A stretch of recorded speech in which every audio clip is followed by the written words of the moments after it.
Siamo quasi davvero in conclusione di questo nostro primo appuntamento sportivo qui sulla nostra emittente World Sardinia Network.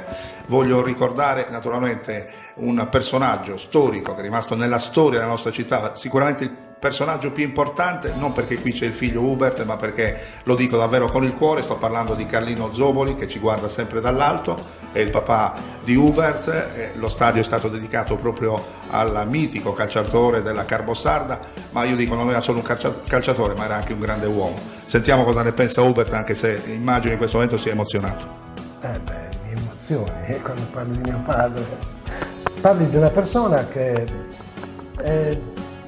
per me, a parte un padre integerrimo, un padre che mi ha seguito costantemente, un amico, era un amico, perché per me lo era come lo è stato per tanti altri calciatori, tantissimi calciatori, ne ha visto tanti nella sua vita da sportivo. È stato anche il mio massaggiatore, insomma. È rimasto talmente attaccato alla squadra fino all'ultimo, è stato il massaggiatore del Carboni. Non so se vi sia un record del mondo, ma penso che sia difficilmente superato. Ecco Hubert, io so che lui ha fatto oltre 500 partite con la maglia Carboni. 538 mi sembra. Pensate voi, 500 partite, oltre 500. Oltre quello poi ha seguito sempre il Carboni, quindi è una da sempre, la sua vita era il Carboni. È stato per me è nel world record. Sì, in assoluto. Uno fra i primi senz'altro. Assolutamente sì. Sentiamo cosa ne pensa anche Antonello Dessì, magari in maniera più distaccata, considerando che Hubert naturalmente è il figlio del grande Carlino. Non c'è dubbio, non ci può essere paragone su questo, ma resta il fatto che con Carlino Zoboli io avevo un rapporto quasi filiale.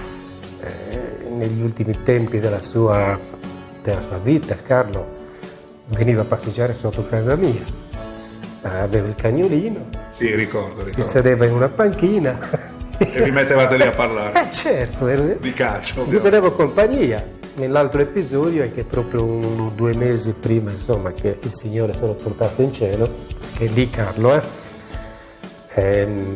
c'erano state delle elezioni, ero candidato e lui venne a votare e la moglie mi disse, mentre lui era già in cabina, mi disse: guarda Antonello, hai venuto a votare solo per te, altrimenti non sarebbe neanche venuto. È davvero emozionante, io l'ho conosciuto benissimo, sa Hubert, sa quante trasferte abbiamo fatto insieme, lui gradiva venire con me in macchina, era davvero un grandissimo signore, io lo porto sempre nel mio cuore. E quanto ti volesse bene. Assolutamente sì, non l'ho mai detto, ma tu lo sai Hubert. Grazie davvero, lo salutiamo Carlo che ci segue sempre dal cielo e ovviamente, come dico sempre io, il suo stadio è dedicato a lui, proprio Carlo Zoboli, nel pennone più alto c'è la sua maglietta che svetta appunto su quel bellissimo e importantissimo stadio storico.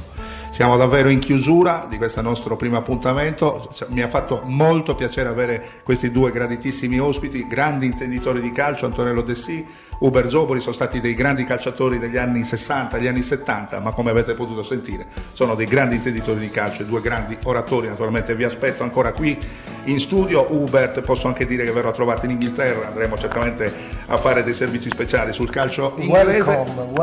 Welcome. Per cui grazie a tutti voi per l'attenzione. Ovviamente in chiusura facciamo partire il servizio che appunto è dedicato alla mia prossima trasferta, che sarà in Spagna. Seguirò l'Europa League con Betis, Siviglia e Milan esattamente l'8 di novembre, poi il 10 invece sarò per la Liga Spagnola a Madrid per la partita tra Atletico Madrid e Atletico Bilbao. Grazie a tutti voi per la cortese attenzione, grazie ai nostri 2 graditissimi ospiti e ringrazio ovviamente anche alla parte tecnica Mario Adamo. La linea che adesso può tornare alla regia.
Ciao.